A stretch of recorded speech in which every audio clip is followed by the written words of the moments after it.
हर घटना, कोई भी परिस्थिति, उसका विश्लेषण यदि करते हैं 3 दृष्टिकोण से देख सकते हैं। कर्म के हिसाब से होता है। दूसरा है उस घटना का समझने का तरीका है, हम कैसे उस घटना को समझते हैं। और तीसरा है काल का। अंकुर फूटा, एक बीज पौधा बन गया। ये पौधा बनना एक घटना समझो, कर्म के हिसाब से होता ना। किसी ने बीज को मिट्टी में रखा, पानी दिया, सूरज का किरण पड़े, पानी देने के बाद ही तो वो बीज फूटता है। उसका सही टेम्परेचर रहा, तापमान ठीक रहा तो वो बीज फूट के अंकुर फूटा, फिर वो पौधा बन गया। तो कर्म माने करने वाली काम, उसके लिए वो उस घटना, एक बीज को वृक्ष बनाने का एक घटना हुई, इस घटना का कर्म हुआ। फिर काल, आज बीज रखे, हम ये सोचेंगे आज ही उसमें से निकाल देंगे, आज ही अंकुर उखाड़ देंगे, उससे ऊपर से नहीं हो पाएगा। काल का इंतजार करनी पड़ती है। सही समय पर वो अंकुर फूटेगा और पौधा बन जाएगा। तो ये तो कर्म हमें किया तो उसका फल है, पौधा बन गया। दूसरा, सिर्फ हमने किया इसीलिए बन गया क्या? अभी तो तत्काल बन सकता है? नहीं, उसके लिए सही समय का प्रतीक्षा करनी पड़ी। समय सापेक्ष है, हर घटना समय सापेक्ष, सो समय का बड़ा महत्व है। फिर तीसरी बात है, मान लो अंकुर फूटकर अंकुर भी निकला, मगर तुम्हारे ध्यान में ही नहीं, तुम्हारे समझ में नहीं, वो घटना तुम्हारे लिए हुई नहीं। तुम तो कहीं बैठे सोचते रहो, अरे हुआ ही नहीं, मगर आंख खोल के देखो तो वो हो चुका है वहाँ। ताकि तुम्हारा समझ, हर घटना को कैसे तुम समझते हो, सही समझते हो, उसको गलत समझते हो, या उसको समझते ही नहीं हो, ये समझ है अपना ज्ञान। तो ये 3 चीजें होती है हर घटनाओं के साथ। तो एक घटना घटी, वो कर्म का फल रूपी है। फिर समय का उस पर योगदान है, किसी समय पर ऐसा होता है। सही समय पर बीज बोते तो अंकुर फूटता है, गलत समय पर बोते हैं तो बीज फल फूलेगा नहीं। वो उसका परिणाम क्या है और उसकी प्रक्रिया क्या है और उसकी प्रतीति क्या है, ये सिर्फ एक प्रतीति ही है या वास्तव में है, ये सब जो है समझ की है। हाँ, ऐसे ही सारा संसार को हम देखने जाते हैं। यहाँ सब कुछ घटनाएं, जितनी भी घटनाएं हो रही हैं संसार में, ये सब कर्म के हिसाब से हो रही है। कर्म माने ये नहीं है कि निराशावादी नहीं, अरे सब भगवान ने जो किया सो हो गया। नहीं,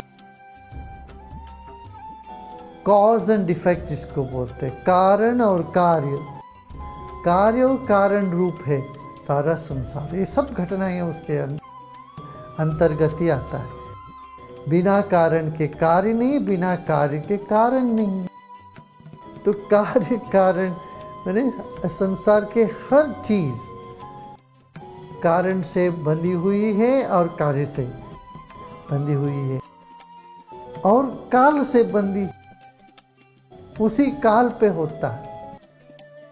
जितना भी तुम प्रयत्न करते हो, सही समय आता है तभी वो फल देता है। अच्छा, सिर्फ समय को ही पकड़ के बैठ जाएं, वो भी नहीं। सिर्फ समय के पकड़ के बैठोगे तो तुम कर्म ने कर्म को छोड़ दिया, प्रयत्न छोड़ दिया, तो भी नहीं बनेगी। सही समय आ गया, बारिश हो गई, तुमने बीज नहीं बोया तो कुछ फसल नहीं आने वाला, और गलत समय पर बीज बोया तो फसल नहीं आने वाला। ऐसे ही जीवन में भी सही समय और कर्म, और दोनों के साथ क्या, ज्ञान, समझ, ये तीनों होनी चाहिए। कोई आप कुछ काम करते हो, गलत होता है, फिर मन को दुख होता है। ये दुख कैसे हुआ? समझ से हुआ। समझ को ठीक करो। जो अभी दुख लगता है, गलत लगता है, इससे भी कुछ भला ही हुआ है। दूध बिगड़ गया तो पनीर बन गया, दही बन गई। तो इस तरह से हमारा समझ या दृष्टिकोण बदलता है तो मुक्ति मिलती है। हाँ, तब प्रसन्नता छाते। प्रसन्नता ही मुक्ति का पहचान है। जीवन में मोक्ष का पहचान क्या है? मस्त। जो मस्त है समझ लेना वो मस्ती में, वो मोक्ष है। ऐसा नहीं शराब पी करके जो मस्त हो जाते, वो मस्त नहीं होते, बेहोश होते। होश में मस्त हो जाए वही मुक्ति है। बेहोशी में तो मस्त हो ही नहीं सकते, कोई जड़ता पकड़ लेते हैं। प्रसन्न चित्त मोक्ष का, मुक्ति का आधार है, और इसको हमें अभ्यास करनी पड़ेगी। अभ्यास करने के लिए समझ, क्या यही जो भी हो रहा है कर्म के वजह से हुआ। कुछ कर्म, अच्छा बुरा जो भी कर्म हो उसके वजह से हुआ। दूसरा, काल के वजह से हुआ। एक काल ऐसा आया, काल ने ऐसा कर दिया। काल करे सो होय, है ना, सुना है ना, ये तो कहावत है। कर कर के कुछ नहीं होगा, काल करे सो होय। काल का प्रभाव यही है, जितना भी तुम अच्छा करोगे तब भी तुम्हें गाली सुनना हो तो सुनना ही पड़ता। काल का प्रभाव है, और वो तुम्हें मजबूत ही करता है। कहीं ना कहीं तुम मजबूत होते निकलते हो। ये समझ, कर्म और काल से हमें दोनों अच्छा ही होगा। क्यों? हम शिवो हम में हैं, हम शिव के साथ जुड़े हुए हैं। हमारे भीतर आत्म तत्व में वो बल है। आत्मा के अधीन है काल और कर्म दोनों। जब हम अपनी आत्म सत्ता में विश्राम करते तो कर्म भी हमारे अनुकूल और काल भी हमारे अनुकूल है। कुछ प्रतिकूल होता नहीं है उस पर, प्रतिकूल सा भास होता है, अंततो गत्वा सब अनुकूल है।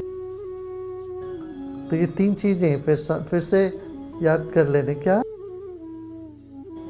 हर चीज होता है कर्म के वजह से, दूसरा काल के वजह से, और तीसरा हम जैसे उसको समझते हैं उस हिसाब से उस पर हमारे ऊपर प्रभाव होता है। तो अपने स्वभाव में टिके रहना, अभाव में नहीं, प्रभाव में नहीं, अपने स्वभाव।